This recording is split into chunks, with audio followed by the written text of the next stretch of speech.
अस्सलाम वालेकुम। ज़हर ज़िंदगी ड्रामे जी दोस्तों आख़िरी क़िस्त जो इंतज़ार ख़त्म थियो बिल्कुल हाणे ज़हर ज़िंदगी ड्रामे जी आख़िरी क़िस्त अचण वारी आहे। उन्ही जी असां तव्हांखे तफ़सील ॿुधाईंदासीं त आख़िरी क़िस्त ड्रामे जी कहिड़ी आहे। छा जेका नेक्स्ट एपिसोड अचण वारी आहे इहा आख़िरी आहे या इन खां ॿी जेका क़िस्त थींदी उहा आख़िरी आहे। अॼु बिल्कुल पक्की ख़बर ऐं तव्हांखे रिपोर्ट ॾींदासीं ऐं कमाल खान जो कहिड़ो हशर थियण वारो आहे इहो बि तव्हांखे ॿुधाईंदासीं। पहिरियां इन वीडियो खे दोस्तों पूरो ॾिसो जीअं तव्हांखे सॼी कहाणी सम्झ में अचे। थी सघे त शाहिद खुसो वीलॉग यूट्यूब चैनल के ज़रूर सब्सक्राइब कंदा। अगर फेसबुक पेज ते ॾिसी रहिया त इनखे फॉलो लाइक शेयर ज़रूर कंदा। दोस्तों तव्हांखे ॿुधाईंदा हलूं ज़हर ज़िंदगी ड्रामे जी 384 नंबर आख़िरी क़िस्त आहे। 384 नंबर आख़िरी क़िस्त आहे। इन खां पोइ ड्रामो ज़हर ज़िंदगी ख़त्म थी वेंदो। कन्फर्म ख़बर तव्हांखे ॾियूं था, यादि करे छॾियो।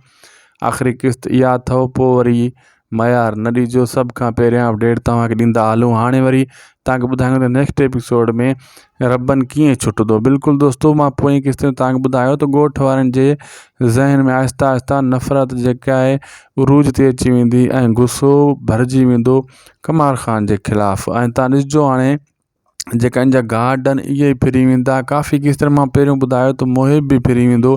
बिल्कुलु तव्हां ॾिठो मुहिब जो रवैयो फिरी चुको आहे। कमाल खान हाकिम खान जे ख़िलाफ़ु थी चुका आहिनि ऐं गोहर बि वरी हाणे ॾिसिजो तव्हां कालू सां गॾु इहे सॼा ई जेको आहे रबन ऐं ओठे खे छॾाइण जी कोशिशि कंदा। 382 383 क़िस्तनि ताईं जीअं ओठो मतिलबु रबन निकिरंदा पोइ इन्हनि जो झेड़ो थींदो।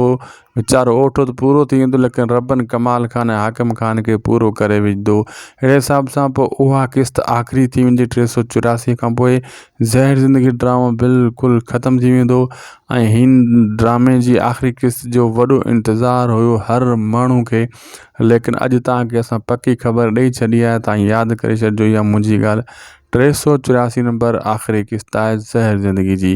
दोस्तों हर अपडेट सभ खां पहिरियां असां तव्हां ताईं पुॼाईंदा आहियूं।